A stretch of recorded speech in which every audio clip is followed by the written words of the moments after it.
traditions. In Judaism, this holiday season is a time for hope and for warmth and for giving. It's a holiday that celebrates a miracle, and it encourages sharing hope and faith with others, knowing that our candle will never dim when we protect our neighbors from being left in the dark. Those lessons ring true in these difficult times for people of every faith. And throughout this pandemic, I've been exceptionally moved by all the ways in which I've seen Illinoisans share the light wherever they can. And I'm very certain that we'll come out of this on the other side stronger for it. I'm very pleased to offer a warm welcome home to the 150 soldiers of the Illinois National Guard's 105th Chemical Company, who have spent the majority of the last year serving in the Middle East. Their normal work, which includes protecting our forces and, of course, the nation from chemical, biological, and nuclear threats. But in this pandemic, their jobs also have included COVID-19 decontamination work, and I am so grateful for all of their service, both overseas and here at home. As we fight through the devastating economic effects of COVID, I want to make sure that everybody knows that we have financial support available for small businesses that have suffered during this pandemic. Applications for our Illinois Small Business Assistance Program, the Business Interruption Grants, will close at 5 p.m. Tuesday, December the 15th, and that's just 5 days away. Since we launched the BIG program in June, making $540 million available to small businesses, with $270 million reserved for child care businesses specifically, we've seen an enormous response, which speaks to the challenges that are faced by so many of our small businesses. For the $270 million devoted to all small businesses, to date, our Department of Commerce and Economic Opportunity has so far paid out more than $168 million to over 6,300 small businesses spanning over 500 cities around the state of Illinois. More funding remains, and we expect to continue issuing grants through the end of the year until the full $270 million of allocation is exhausted. Special consideration is given to businesses in heavily impacted industries, businesses located in areas hard hit by the pandemic, especially those in downstate communities, businesses with annual revenues of $5 million or less, and businesses that have not received other forms of emergency assistance like PPP. The BIG program provides grants ranging from $5,000 to $150,000, with an average grant size to date of $25,000. Grant funds may be used toward operational expenses, including PPE, rent and utilities, payroll, and more. Really, any of the costs associated with keeping the businesses running, and which have been made all the more difficult because of the pandemic. If you own a small business, or you know someone who does, make sure that they take the time to submit an application if they qualify. DCEO and its outreach partners can provide technical assistance to walk you through the application process if you need it. For more information, visit illinois.gov/DCEO. And because communities, like businesses all across our state, continue to battle the economic impact of COVID-19, I want to remind folks that our Local Cure program, supporting local governments, is also ongoing. To date, nearly $147 million has been paid out or is already on its way for payment, supporting 688 cities, towns, counties, health departments, with funds to offset some of the enormous costs incurred during the COVID-19 emergency response. However, hundreds of local governments have yet to take steps they need to register for this program. And we encourage them to do so soon, so that together we can ensure that no federal dollars are left on the table and that every community has access to economic support. At the beginning of the week, I said that I was hopeful that some of the recent early improvement in our COVID leading indicators will continue. And I'm glad to say that we have yet to see a reversal in our progress that would dash that hope. Though again, we are not out of the Thanksgiving surge period yet. We unfortunately still have hundreds more Illinoisans in the hospital fighting COVID-19 than we did at our spring peak. But we're also hundreds below our overall pandemic record to date of November 25th. And remember, these are all on 7-day rolling average bases to account for single-day anomalies. All that said, I cannot overstate how preliminary this progress is. We are at a time of year when traditional gatherings are usually abundant, and because of the severity of this pandemic, it's really never been more important not to do so. So mask up, keep your distance, and plan smaller, more intimate holidays this year with members of your household. It's the best thing that we can do to show each other that we care during this unusual holiday season. Thank you, and with that, I'd like to turn it over to Dr. Ngozi Ezike.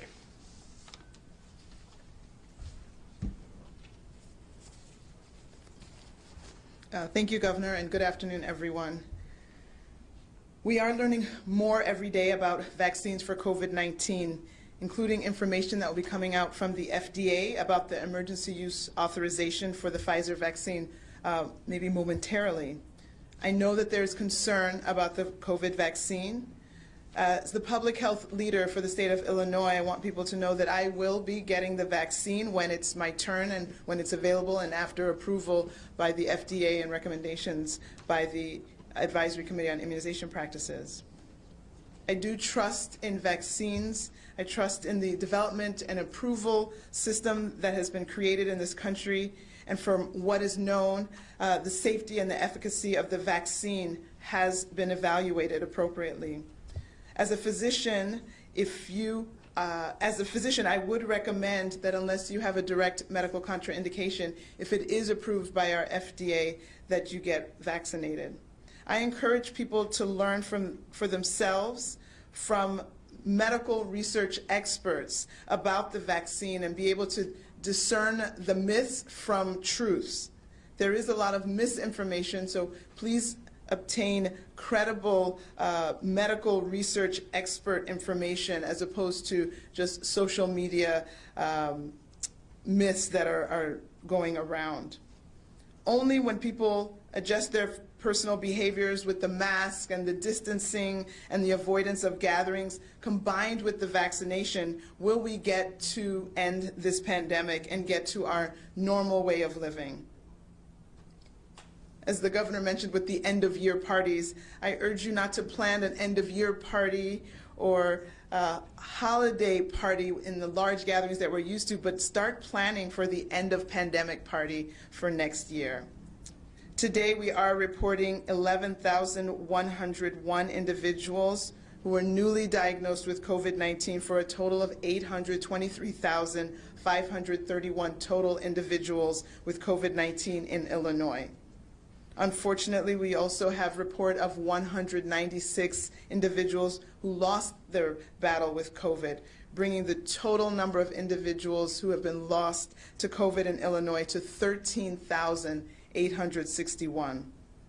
In the hospital overnight with COVID were 5,138 individuals, 1,081 patients were in the ICU, and 606 patients were on ventilators. In the last 24 hours, more than 114,000 tests have been reported for a total of almost 11.5 million tests. While it will take many months for the vaccine to be widely available, please see with me that the finish line is in sight. We've come very far. Let's keep going and let's get everybody to the end of this marathon and get back to normal altogether. Thank you. And now the comments in Spanish. Hola a todos y buenas tardes. Cada día aprendemos más sobre las vacunas para COVID-19, incluyendo la información de la FDA sobre la autorización de uso de emergencia para la vacuna de Pfizer. Sé que existe preocupación por la vacuna, pero como líder de salud pública del estado de Illinois, quiero que la gente sepa que yo voy a recibir la vacuna cuando esté disponible y sea elegible. Confío en el sistema de desarrollo y aprobación de vacunas que hemos creado en este país y que la seguridad y eficacia de la vacuna es una prioridad.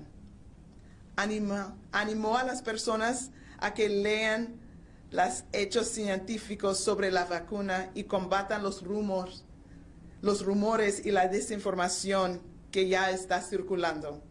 Solo si las personas se vacunan, además sus comportamientos, usar una máscara, evitar reuniones y mantener la distancia, pondremos fin a esta pandemia. Hoy informamos 11,101 personas recién diagnosticadas con COVID-19 para un total de más de 823,000 casos. Desafortunadamente hay 196 muertes. Eso eleva el número de vidas perdidas en Illinois a más de 13,800. 5,138 personas estaban en el hospital durante la noche con COVID-19. 1,081 pacientes estaban en la unidad de cuidados intensivos y 606 pacientes estaban en ventiladores. En las últimas 24 horas se han reportado más de 114,000 pruebas para un total de más de 11,5 millones de pruebas aquí en Illinois. Se necesitarán muchos meses para que la vacuna esté ampliamente disponible. La línea de meta está a la vista.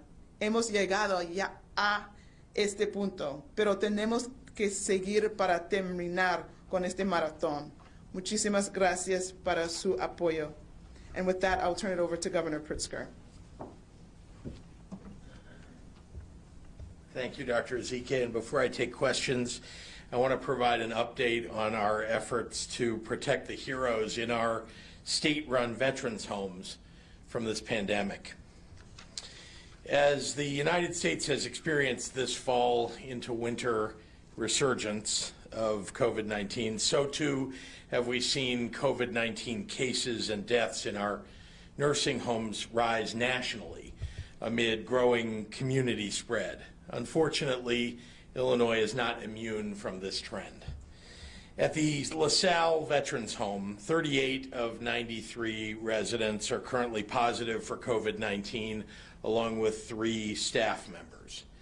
To date, I'm deeply saddened to report that we have lost one more resident at LaSalle to COVID-19 since my update on Monday. Since the current outbreak at the home, every employee is tested with rapid result antigen tests prior to every shift, and residents are tested every day. In recent weeks, this protocol has identified 6 asymptomatic staff as carriers, and as a result of that identification, they were able to isolate. Working with our IDPH staff at the home, an infectious disease specialist from the U.S. Department of Veterans Affairs has been on the ground at LaSalle following up on all pandemic and broad level concerns and protocols. We are also experiencing an outbreak at our Quincy Veterans Home, though it is currently primarily limited to one residential building within the home, and staff do not work among multiple buildings. DPH staff, as well as a federal DVA specialist, have been on site in recent days. The Quincy complex has 6 separate buildings home to residents, with anywhere from 2 to 5 units per building. At Quincy, 32 of 293 residents have tested positive for COVID-19, along with 22 staff members testing positive. Staff and residents in 2 of the buildings are tested daily, with rapid tests conducted on all staff at all shift changes. The other 4 buildings, which are separate and do not share staff, are being tested twice weekly. Of our remaining veterans' homes, Manteno in Kankakee County has 3 of 169 residents and 4 staff who are currently positive for COVID-19. The 2 remaining facilities, Anna in Union County and Prince, the additional site on the Manteno campus, have both had 0 residents and 0 staff receive a positive result in their most recent tests. Early in March, the Illinois Department of Veterans Affairs restricted visitors at all homes outside of required personnel, home employees, healthcare professionals, as well as CDC and IDPH staff. Staff have been provided with full PPE and trained on how to wear it for maximum safety since the very start of the pandemic, and numerous additional protocols aimed at reducing the potential for an outbreak have been implemented, such as an increase in testing. When regional positivity rises, as it has statewide this fall, testing is necessary. We also have the Illinois National Guard on the ground assisting efforts at LaSalle, with their arrival at Quincy and Manteno set for Monday, providing staff support for screening and handling testing, data tracking, so that medical staff can focus on direct patient support. 2 days ago, I was asked here about National Guard being deployed to our homes, and I dismissed it as a rumor. In retrospect, I had directed every member of my administration to move quickly to respond with every available resource to assist IDVA, and National Guard was asked to be of assistance before I was made aware. That's a good thing. I want my administration to be nimble and responsive, but I want to apologize for being dismissive when I was asked about it.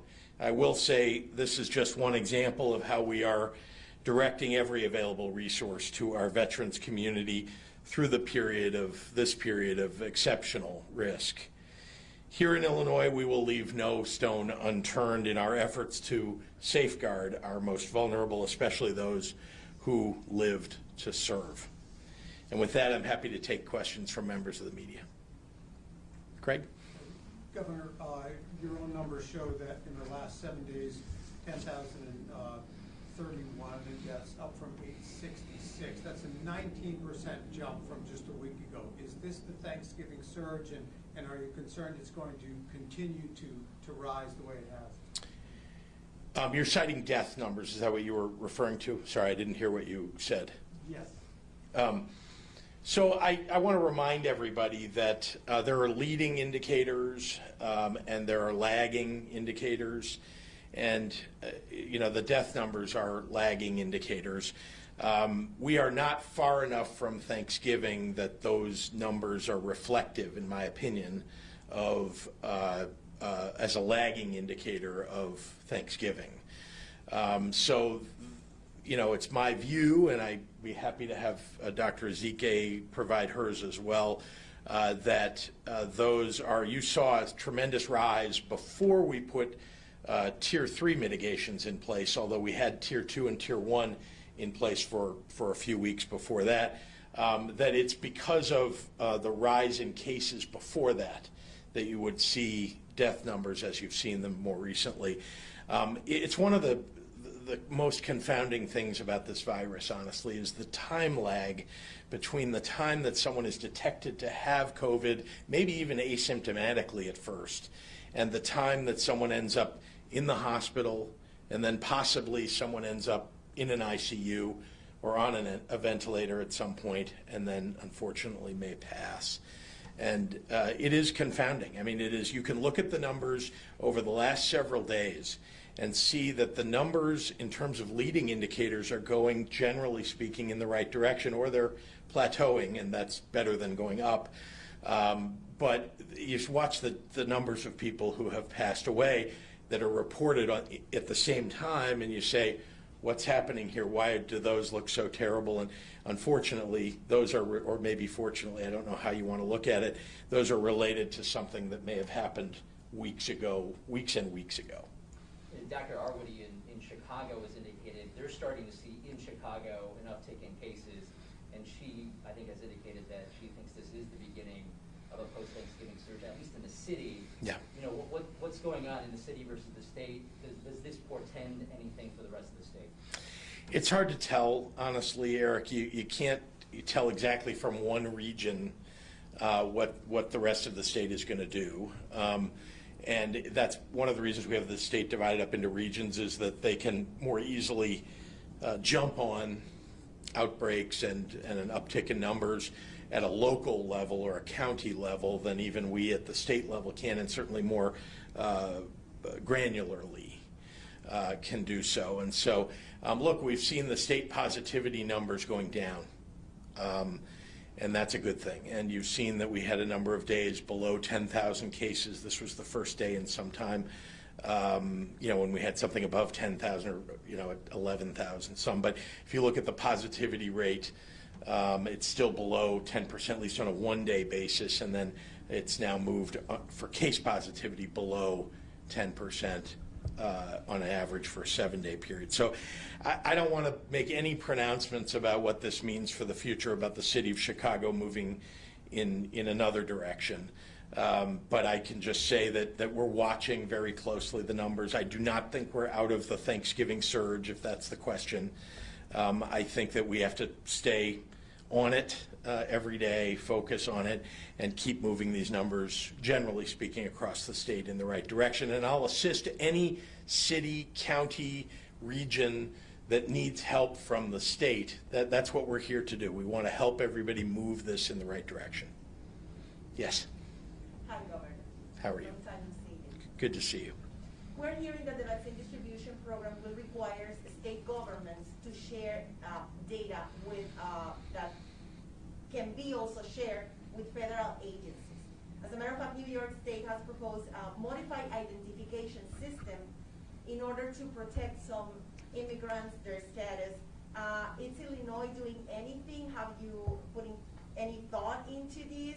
And can you ensure our immigrant community that their private information would fall into the hands of DHS or ICE for what matters? Dr. Thank you, Dr. Yeah.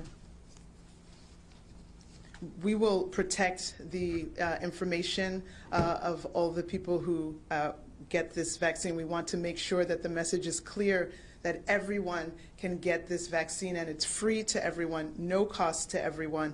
Yes, we need to make sure that we give numbers in terms of people who are getting immunized. The state has to have that so that we can know which areas have been vaccinated, which areas haven't, which ethnic groups, which neighborhoods, etc. But we will do all that we have to do to make sure that we protect the status of everyone who gets the test, and we don't want anyone to be discouraged in any way from coming forward to get this important resource once it's available. Do you feel comfortable saying that in Spanish, please? Or Es muy importante que todas las personas saben que esa vacuna está para todos. No necesito ningún documento, ningún papeles para asegurar que está ciudadano o no.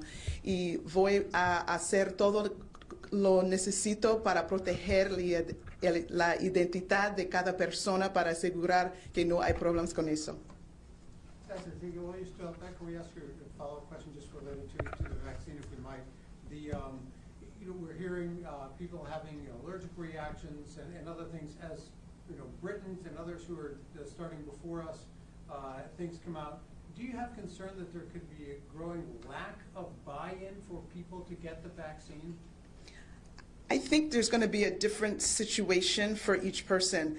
Just as, any kind of decision that has to be made, there are a lot of internal thoughts and factors that have to be weighed in, depending on what your experience has been with health or public health. you may be coming to this from a different perspective. I think many people, more people than not, are interested in getting this vaccine, and the job of the public health department of the government is to ensure that everyone has the adequate information with which to make the best choice for themselves and their families. So it's not going to be about coercing anyone, it's about communicating with everyone, making sure they have the right facts to make the best decision. We can't assume that every single person will want the vaccine for any number of reasons, but we have the expectation that we will be able to have accurate information available to everyone to make the best decision possible. We'll do one more in the room and then we'll go online. Regarding vaccines, we've talked to a couple local public health departments. They're setting up websites for people to register, to get text messages, to list their comorbidities, to say, yes, I am an essential worker or not. But what about those folks who may not have access to the technology or not tech savvy, may not even have a regular medical provider? How do you keep those folks from falling through the cracks? Right, so that's why the effort when we have a vaccine that's more readily available to everyone will involve many different sectors of the community. We already know that for some of the people that you're referring to, FQHCs are a wonderful setting. They see people regardless of their ability to pay. Everything is scaled from no pay at all to whatever might be the appropriate payment. So that is going to be a big partner going forward. But we also are going to be having mass vaccination drives in parking lots, in malls. We're going to use our community-based testing sites to try to, as well as testing, be able to have a line where you can have vaccination once it's readily available and you don't have to sort out if you are of this priority group or not. So it's going to take all hands on deck, getting as many providers as possible to make sure that there aren't groups that are left out. And that's why at the state level, with our registry system and the requirement that every dose has to be logged in, we will be able to see if there are communities or pockets that aren't having that same uptake. And then we can look, because sometimes it might be that it was available, but people didn't want it, and then trying to increase any outreach efforts to see if there are additional questions or concerns that people have. But I think over time, more and more people will say, oh, I think I want it now. I think there's some people who may not want to be the first, but I think with time, you'll have more and more uptake. And so we have to have people get to it in their time, and we will provide all the information to help them make those decisions.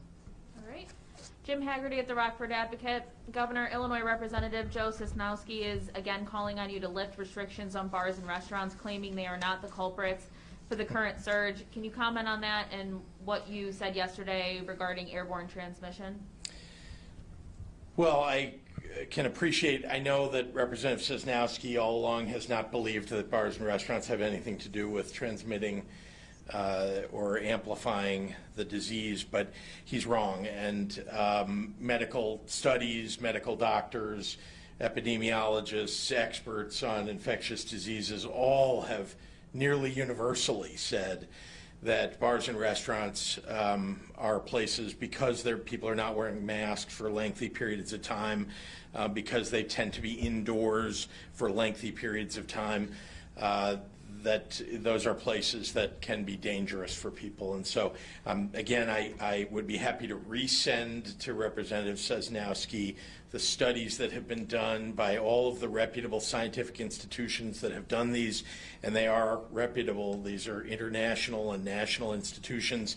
Not to mention, I might add, many, many states around the country who have now closed indoor service to bars and restaurants because they have had record surges of COVID-19, and that has helped them to tame those numbers.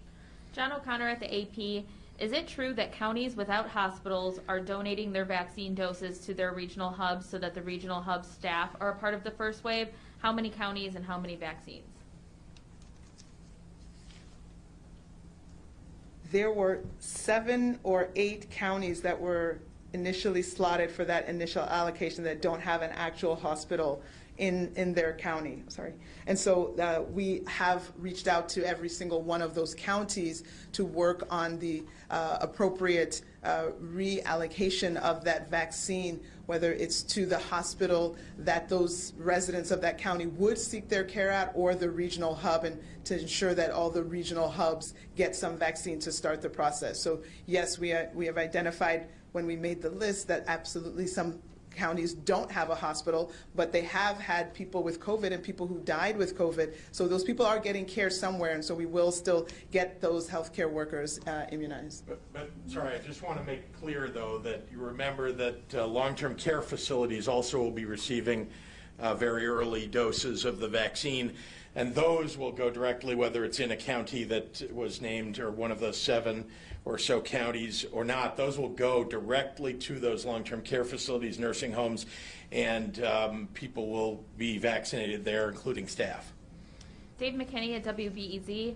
Realizing Mike Madigan's fate as Speaker still rests with House Democrats, Governor Pritzker, could you tell us your own sense about what Madigan's legacy will be on Illinois politics, the Democratic Party here, and the state's overall ethical climate? Well, I think that will ultimately be a decision made by historians. There are a lot of decades to cover of leadership in the role of the Speaker. And so that's very hard in the near term circumstance to look at what the Speaker's legacy might be. But there's a lot to examine. Certainly, anybody who was Speaker of the House now, who was at the 1970 Constitutional Convention, there's a lot that's occurred in those 50 years. Shruti at Bloomberg, what phase do people who have already had COVID-19 fit into for Illinois' vaccine distribution plan? Will they be in later phases or at the end? No, they're not segregated out of the phases. The definitions that ACIP has laid out include, consider people who have had COVID before, but happy to have Dr. Ezike elaborate. They did stipulate in the ACIP guidelines that people who have had COVID within the last 90 days should hold back and let others get the vaccine because we think within that 90 days you can't get COVID again. We can't say for sure after that. So if it's been more than 90 days, then it could be appropriate to get the vaccine at that time. Will that apply to medical healthcare workers if they've had it within? That's anyone with, yes, yes. Dean Olson at the SJR, is it true that people who receive COVID-19 vaccine shots are prohibited from getting on an airplane for 6 months? If that's true, what impact will it have in Illinois? I haven't heard anything like that. Have you, Dr. Ezike? No.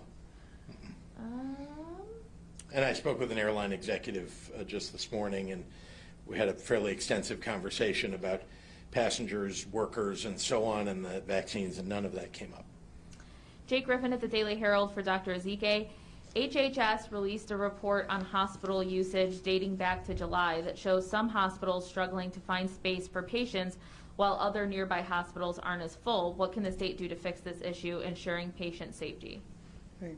Well, there's already an internal system, if you will, between hospitals where if there's a need to transfer, one provider, one doctor talks to a doctor at another hospital and arranges for transfer. So fortunately, we have not gotten in a situation where there are no beds available in a region. That's what we're trying so hard to prevent. So there are avenues for transferring patients. Again, there's all the red tape of which insurance you have and what places you can be transferred, et cetera. But there's never been a situation where there's a region where there was absolutely no place to go, but there may be individual hospitals that have been full, but with surrounding hospitals with some available beds. Peter Hancock at Capital News Illinois. IDES reported today that first-time unemployment claims surged 45% in 1 week to more than 107,000. How much of this do you think can be attributed to the stricter Tier 3 mitigations? It's hard to tell. Remember that there are a lot of things that affect employment that occur long before just a couple of weeks ago. We've seen layoffs of major companies that were in the works for some number of months now. So I can't answer that question. Paris at WTTW, how much of the initial shipment of the Pfizer vaccine will come from the Pleasant Prairie facility? Wisconsin lawmakers say there are regulatory hurdles to shipping the vaccine across state lines. Do you anticipate any regulatory hurdles? No, there are not going to be any hurdles, and the vaccine will be able to ship easily through the state of Illinois and into the state of Illinois. Hannah Mizell at NPR Illinois. Governor, the State Ambulance Association is suggesting that the state's distribution of Federal CARES Act money is extremely delayed, and the formula that was created by the Illinois Department of Health Care and Family Services gives very little money to the largest ambulance providers who are doing the most COVID transports. The ambulance providers suggest they are struggling to keep their EMTs safe during the pandemic and need this money from HFS to keep essential workers safe. Are you aware of this concern? Well, that sounds concerning, and I can just say that I'd be happy to connect you with the folks at HFS. In fact, I'll ask Jordan, my press secretary, to do that to make sure that we get answers on that specific part of the CARES Act reimbursements. And this is just one more follow-up from Hannah for Dr. Ezike. Sure. Had you seen the list of 50 counties with the highest death rates where the vaccine would go when the governor's office announced it on Friday? Did anyone check to see if there were hospitals in each of those counties? Okay. No, go ahead. Okay. No, the metric that was going to be used, the methodology was chosen without respect to what it would show. So the methodology was chosen, and then the data team identified which counties that would be. And then after we see the counties, then we try to identify the hospitals that would be in those counties, and then we see that some of those counties don't actually have hospitals. Mm-hmm. Yeah, and remember, this is, and if you want to save lives in a county that's being served by a hospital that doesn't happen to be in that county, then it makes sense to have vaccines provided at the regional hub. Governor, your answer to the question the other day wasn't entirely clear. Was there specific information uncovered at the LaSalle Veterans Home that led to the firing of the administrator earlier this week? If so, what was it? That's from Dan Petrella at the Tribune. There were lots of pieces of information. I think we've been actually very transparent about the things that we've learned so far. There's certainly more that we can learn, but what I want to do is make sure that we're keeping each of the residents as safe as humanly possible. And if there were failures of management there, and we talked about some of the things that had gone on at that LaSalle Veterans Homes. Those are things of great concern to me. I want to make sure that we plug all of those holes, and making sure that we have the right management helps do that. All right. Thank you. Thank you, everyone.